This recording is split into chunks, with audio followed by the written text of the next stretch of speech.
People are in search of meaning, to use the words of Viktor Frankl, the Holocaust survivor, man's search for meaning. People are searching to find a sense of purpose. They're searching to discover, why am I here? And some people sadly draw the conclusion that I'm not really here for any purpose at all. And for them, in times of abject pain and long-term suffering, since they have found no purpose, no reason, no meaning in their lives, escaping the pain for them becomes an option. Because they have never really taken the time or been able to find out, what am I here for? And my brothers and sisters, we can gather every Sunday and shout, run, dance, praise his holy name because he's worthy of our praise. But if we're not really interested in meeting needs, if I'm only going to preach because I hope that you like it and you get happy and I get accolades, the heck with that. Why are we really even here? I'm not here to impress you or to make you feel like, what a wonderful preacher we have. If you're sitting here and suffering and I'm not addressing where you're hurt, I'm literally wasting your time.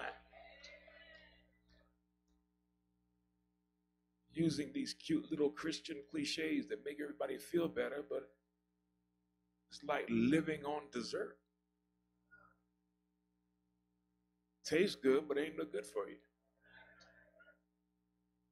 We're not here, as I've said before, simply to celebrate a story. What a wonderful story we have.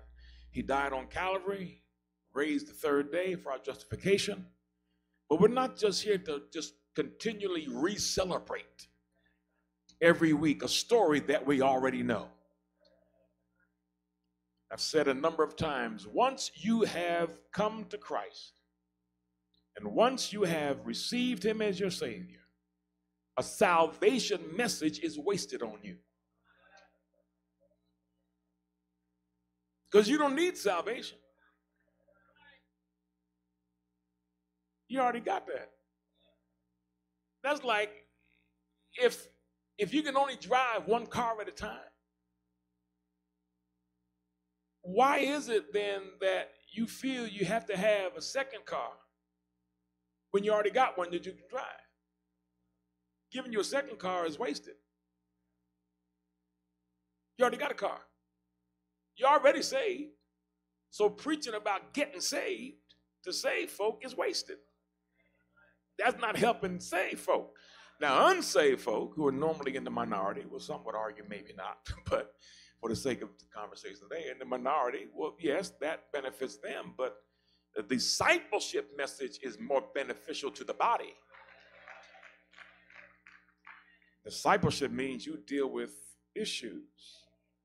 So you can't preach to make you feel good, or some of you may want to sit in judgment and say whether what I'm preaching is true or not.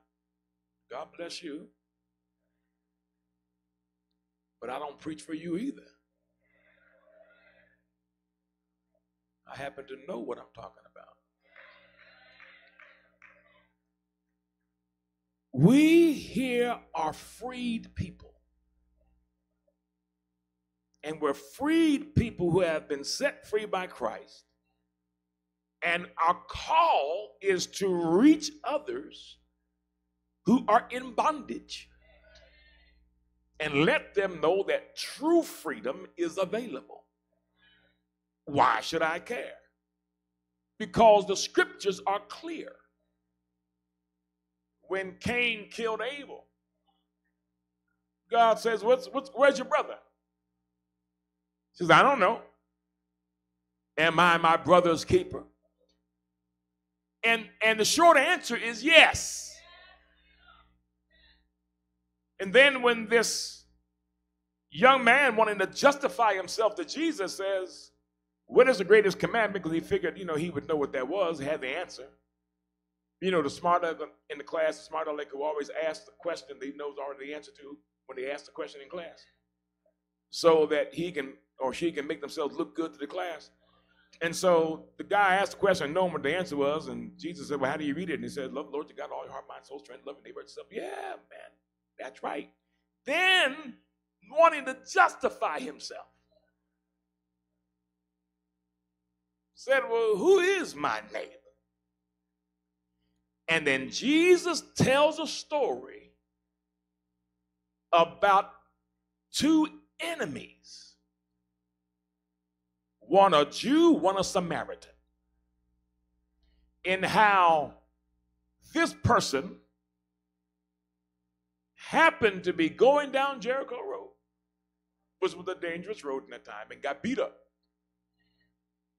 And how the church folk, the priests, stepped on the other side. But the one who took him in, well, y'all bored today, I'm sorry. The one who bandaged his wounds, the one who attended to him, paid his bill and said, listen, I can't stay with him now. I've got to go on to where I was going, but I want you to take care of him. And if there's a bill overdue, if there's something that what I'm paying you doesn't handle, put it on my account, and when I come back, I'll settle it.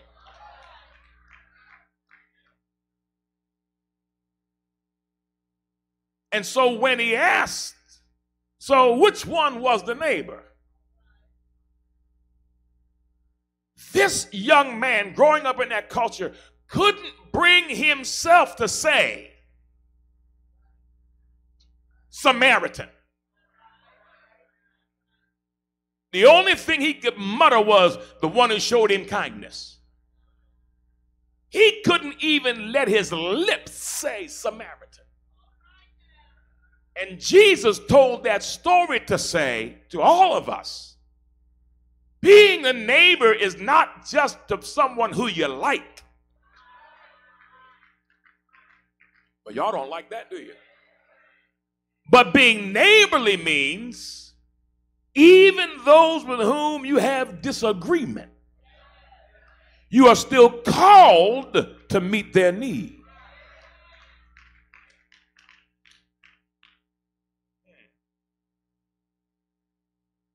Let that marinate. That's why you should care. Do you know that while I'm preaching this sermon, if you could look at the map of the world and see every person as a light, since I've been preaching this sermon, lights have gone out.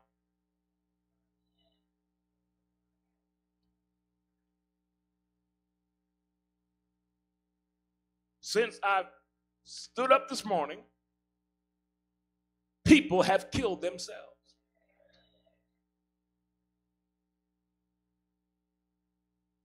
And how the church can become comfortable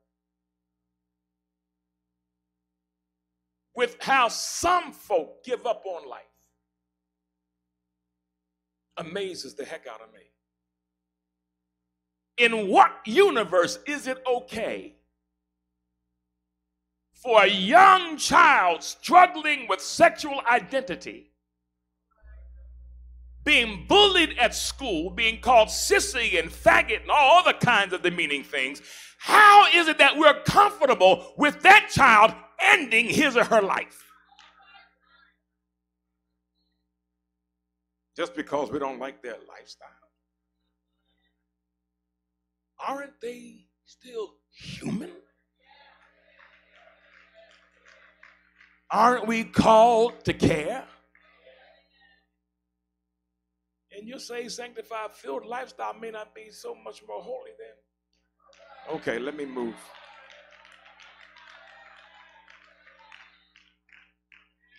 Why are we comfortable with other folks' pain? Why are we okay with young folk taking their lives because they're struggling in an area of image? Something's wrong with that.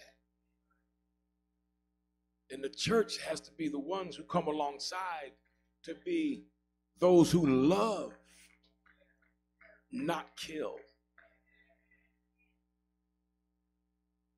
Every 40 seconds, there's another Anthony Bourdain or Kate Spade. If you just tick off 40 seconds right now, another light went out.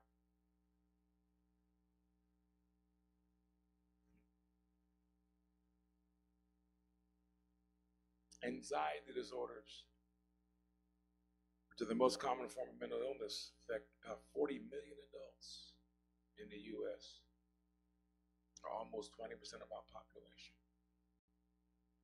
And people with anxiety disorders are 6 times more likely to be hospitalized for psychiatric disorders than those who do not suffer from anxiety disorders.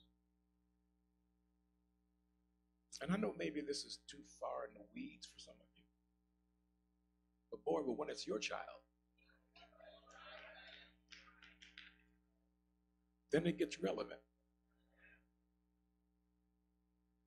And I mentioned a long time ago, you have to always check and make sure that your friend or your loved one's lights are on.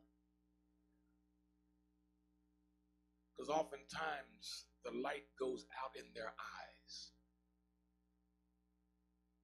And we have to get, I got to hunk off this. I don't have enough time. But we have to get beyond the cliche conversation. We have to help people realize that it's okay not to have it all together.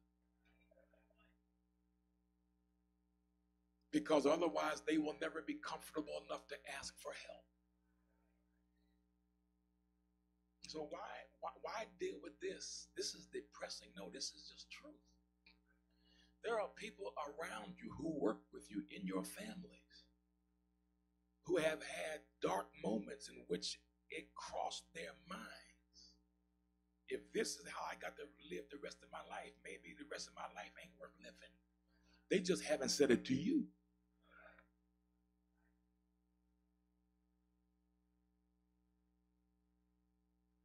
It was said that those who are in Mr. Bourdain's circle, that the week before his life was apparently the happiest week of his life. Excited about a project that he was doing.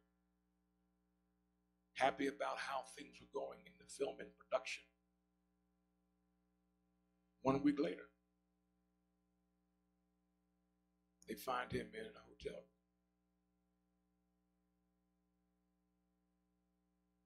By his own hand. What happened? To turn that assumed happiness into such deep levels of despair. What happened? We will never know. But why am I preaching it? Because don't think. I wish I had a witness in here. That what happened to him can't happen to someone who you know. Or can't happen to you. I read one report of a person who took their lives who had severe back pain and were told they were going to have to live with this pain the rest of their lives. And they decided, I'd rather check out than live like this. And so, my brothers and sisters, it's clear that we need to be able to be an encouraging community that allows people to know it's okay to ask for help. And I mean help on multiple levels. I mean, we've got to destigmatize getting help for emotional pain. particularly in our community, man, we still have this thing where it's wrong or it's bad or you're weak because you need to go to a psychologist or a therapist. Where do we get that nonsense from? Well, that ain't for us. That's for other folk. No. Tell your neighbor, that's for you too. But y'all done hung up on me already, huh? I mean, look at it. If your car ain't working, you don't just, unless you don't have the money, you just don't drive around with your car broken. What do? You take it to a mechanic. If your blood pressure's up, you go to a doctor. But if something is broken emotionally, just get some anointing oil. Just get in the deliverance line. And I know I'm going to get some emails. Lord help me not to say what I want to say. Just pray about it. And the Genesis paradigm clearly suggests that God made Adam and Eve in the paradigm of creation, which suggests community, which suggests relationship, which suggests connection. Omnipotent, omniscient, omnipresent God, all power, everywhere at the same time, knows all things, made Adam. Then why did he need Eve?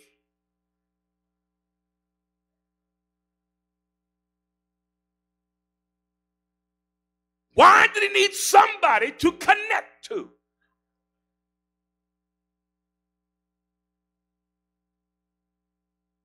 I don't care who you think you are. You ain't all that you don't need anybody. Everybody needs somebody.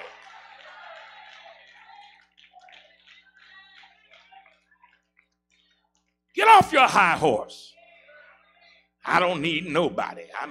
I'm fine all by myself. No, you've been driven there because people have disappointed you. But the reality is everybody needs somebody who can listen to them uncritically and let the poison get out. Some of y'all have been carrying the poison too long. Get it out your system. Find somebody trustworthy to talk to. And by all means, don't talk to the wrong person.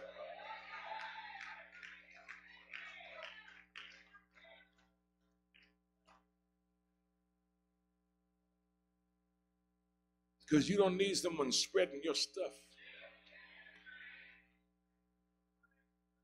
all over town. Because some folk will do it. Honey, guess what so-and-so told me? James says, confess your faults one to another that you may be made whole. Mental health should not be any different. If you need help, ask for it. And let's get away from this cliche conversation. I was reading a pretty good book on transactional analysis, parent, child, adult stuff. And the guy was saying one of the things that the problem is that we get this cliche conversation. What's up? Nothing.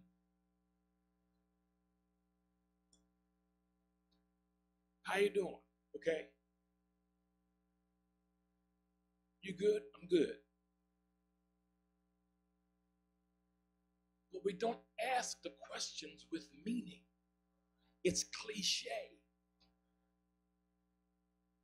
Because people get aggravated if you answer them.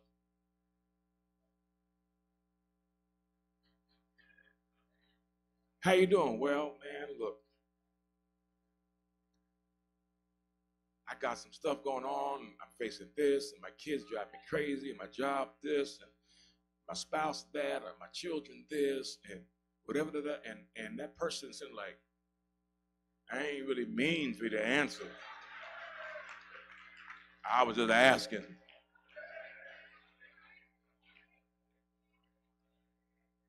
Some of y'all laughing like you've done that. Uh-huh.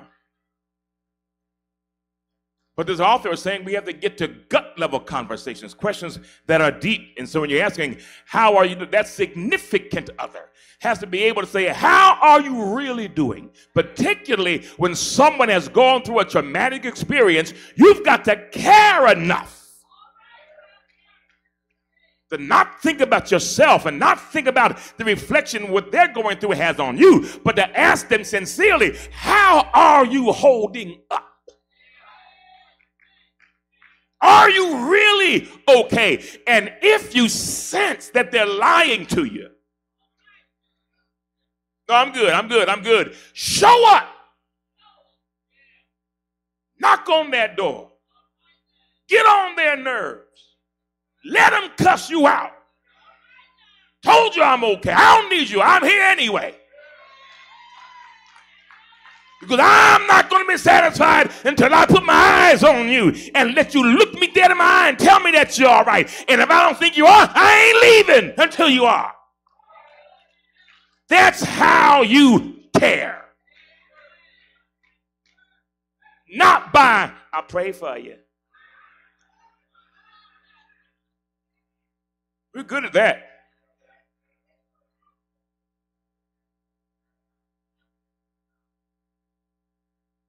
I got to hunk this off. We need gut level conversation. Shame, not on you, but it's a shame if you don't have somebody who gets you.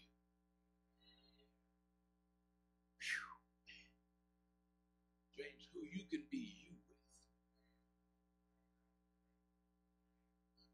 who loves you unconditionally, who don't put you in brackets and boxes and make you perform for the friendship, who don't throw you away because of a mistake, who love you and are willing to be with you and go through the storm with you and will hold you up, who won't cut off conversation or communication because you disappoint them. Because they'll recognize that everybody has a moment when they're not their best, but will love you through it. And I'm here to tell you, you can try to be Mr. or Miss Popular. You don't get many of them kind of friends. I know that ain't good English, but it's the truth.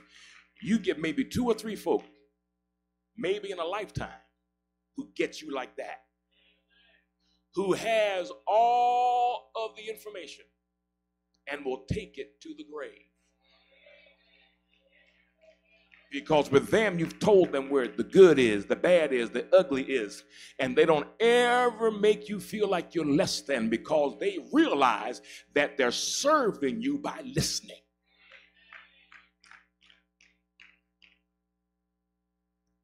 As I hasten to close, the power we have as believers to heal other people is amazing. But we have to demonstrate the love of Christ. We have to demonstrate that we love those whom others have thrown away. Because that's exactly what Jesus did. Exactly what Jesus did. He loved those who others threw away. People say to me, even now, why did you support the human rights movements? Why did you support the gays and lesbians and transgenders and the queer community? Why did you support them having equal rights? Because the church has to love folk and love them right where they are. And telling folk they're going to hell ain't going to save them. You can't have any connection to somebody you don't have a relationship to. And how dare we stand for love and all we spew is judgment? I'm not the judge. He is. I'm called to love folk. He's one called to change folk. And that means that the things in me that need to be changed. You can't do it. You can love me, but you can't change me. And there's some stuff in me you think may need to be changed that don't need to be changed. You just think so.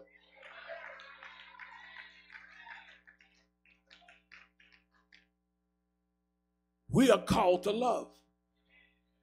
God does the changing. God does the fixing. God does whatever rearranging needs to take place. But we are called to love.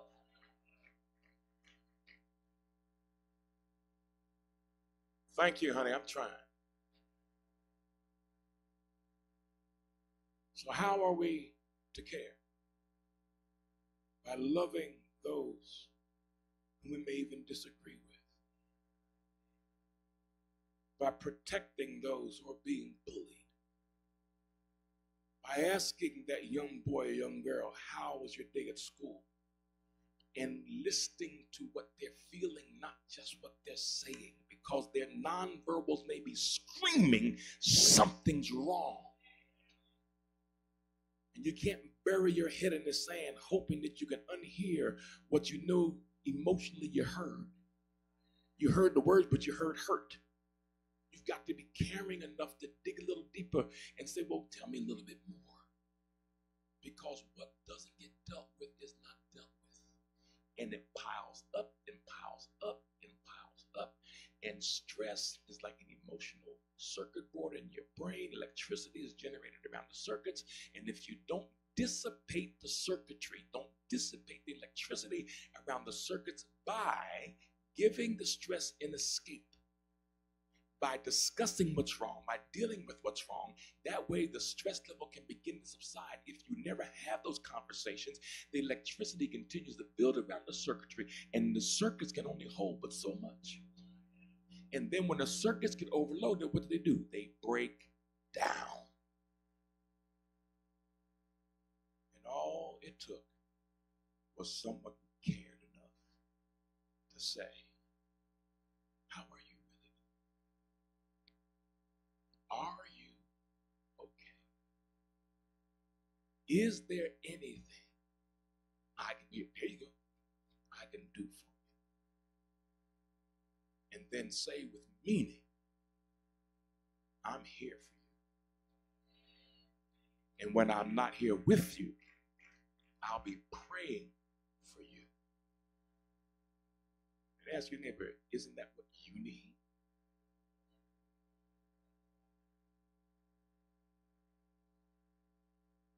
That's all I got. God bless you.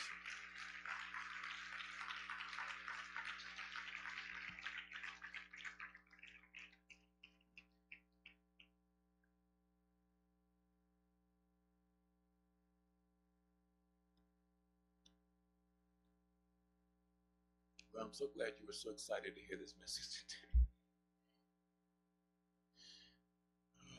Well, I hope you're thinking about it. Look at the people in your circle, in your family, in your friendship circle. See how they're really doing.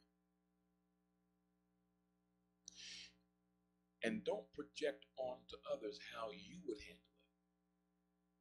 They may not have your strength.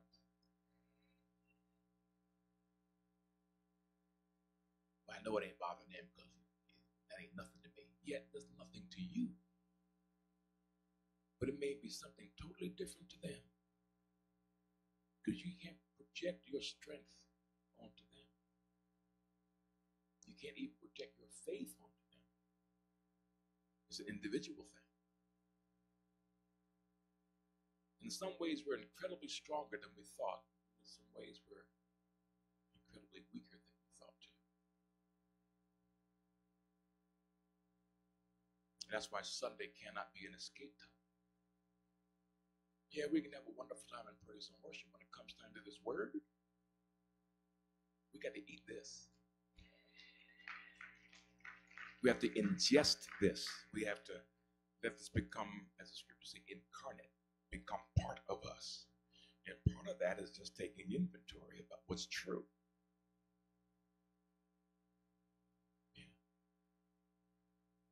I hope that this word will prompt some of you to look more deeply into your relationships with your family and friends and ask God to give you discernment, which is the greatest spiritual gift, to sense when they're hurting.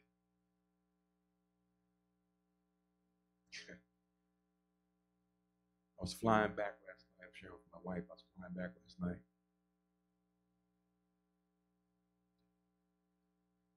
And I was trying to work. I wanted to work on the sermon and get some sleep.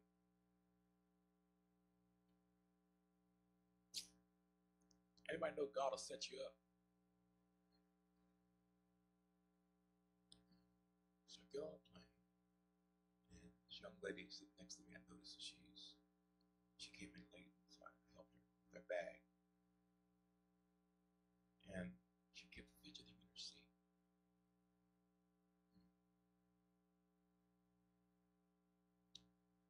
And the captain came out and spoke to us and said, "Welcome aboard, da, da, da. And pushing back soon, 2 hours, 1 minute to Jacksonville."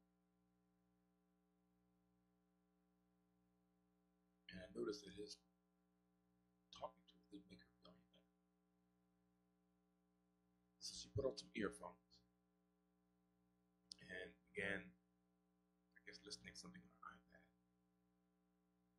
And then I listened, and she was breathing really like controlled breaths, which is what you do when you panic. You try to control your breathing. And then she was crouched over, like her head almost between her knees, as we're about to take off, head down the jetway.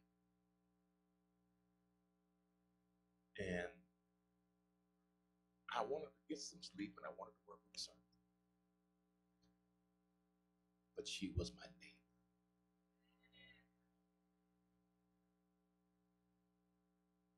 So at some point, after a few minutes, that's good. Let her suffer. I said, "Are you okay?" She said, "I'm sorry, I'm just a terrible flyer. I hate to fly. I fly all the time, but it's not over." And so I began to talk to her about flight. I won't go through the details. I began to talk about flight and why it's safe. The air is not dangerous. Turbulence is not dangerous. The news media, there's apologies here. But part of their sustainability model is fear. You ain't tuning in if you ain't scared. Find out what happened. So I said, you gotta stop watching. After there's a problem, stop watching all the news. Because a lot of times they misreport what's going on. And so, as I talked to her, I said, the only way for her to get through this flight, because she's admitted to different times on planes when she's like screamed, just lost it. And the only way is I had to talk to her for 2 hours. And that's exactly what I did. And we talked about everything: travel, we talked about food, we talked about different cities, and just, eventually got around to what I did. I'm a pastor. "Oh, really?" Yeah. Talked about that a while. I said, "Good. We can stretch that one out." And then we began our descent. I said, "We're descending now." She said, "Yeah, I know." I said, "Good." I said, "You're fine." And God would have it on the flight. Some of y'all had this experience where you're flying and you see lightning light up a cloud. Well, she saw that.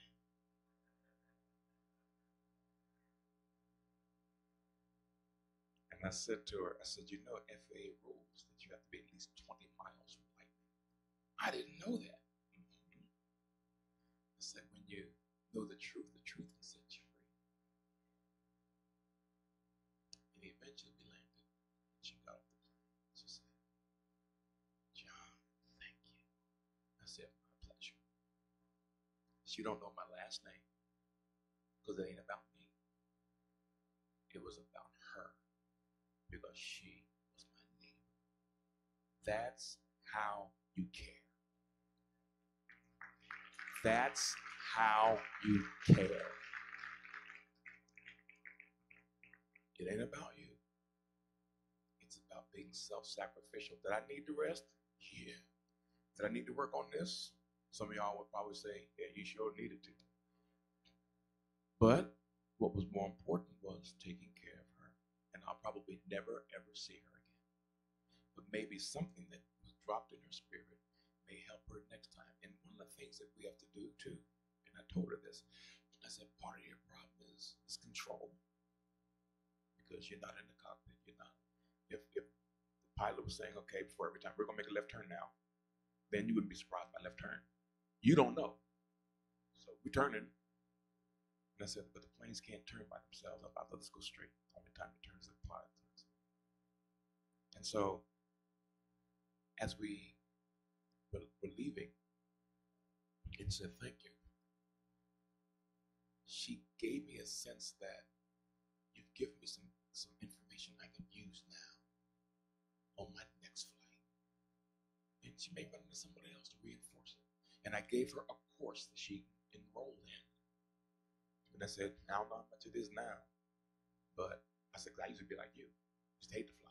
No. I said, If I had to fly on Friday, I would be able to sleep after Monday night. And now I could care less, no matter what the weather is. She said, what's that course? I said, I told her what. And then she said, I said, but it may be a little more now. She said, my husband will empty the bank to pay for that course, whatever. And I gave it to her. So all I'm saying to my brothers and sisters is pay attention to who's around. And not one time did I say to her, do you know Jesus? Just in case. But I did mention, I said, but then you're a person of faith. Yes, I am. That's all I need to do. And I said, what you're not doing also is you're not crediting yourself for confronting your fear. I said, I said, right.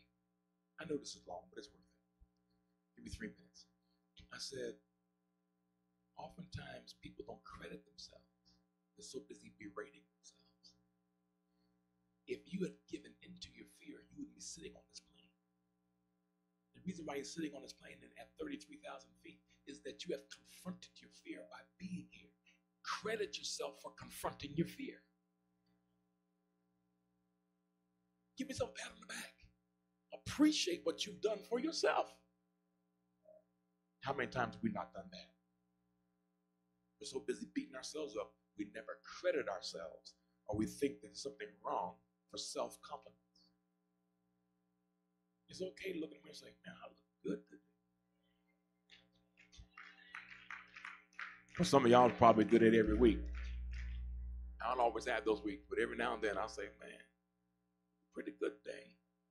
But George, you ain't got to do that. You look good every Sunday, man. So I know the deal. But credit yourself. Am I making any sense to anybody? Credit yourself. Anyway, the door of the church is open. We're asking for those of you now who don't know Jesus Christ as Savior, but want to know Him.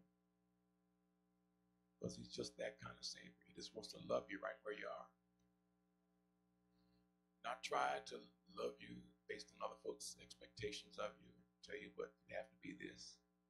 You know, these folk who try to qualify God's love. You got to be right. Well, if that be the case, all of us going to hell. The Bible says there's none righteous, no, not one. I think I'm on pretty good biblical footing. So just let Him love you where you are. How many times have I said jokingly, sometimes we feel like a nut? What? Sometimes we don't. That's the human condition. But He loves us. No matter what state we're in. Maybe that's what Paul was getting. He says, no matter what state I find myself in, I have found how to be content. Maybe it's because he knew that no matter what situation he was facing, God loves me right in this place. And He does. So if you're here and you don't have a relationship with Christ, why don't you come and let us. The ministers are walking the aisles and they'll be happy to walk with you. Not just them, but there are other folk I'm sure you're around. If you want to come, they'll walk with you too. Secondly, if you're here and you are a Christian but don't have a church home and you want to have a church family, we'd love that to be a part of our family. If you're here, you can simply come on down, be a part of our family. We're not here just to hype you, we're here to help you. Help you find meaning and purpose in your life. And lastly, if you were a part of the fellowship, got disconnected, and you just want to come home. So what do we say? Come on home. I'm not going to take it through some questions. Where you been? Why you left? Just come on. Just come on. Somebody today.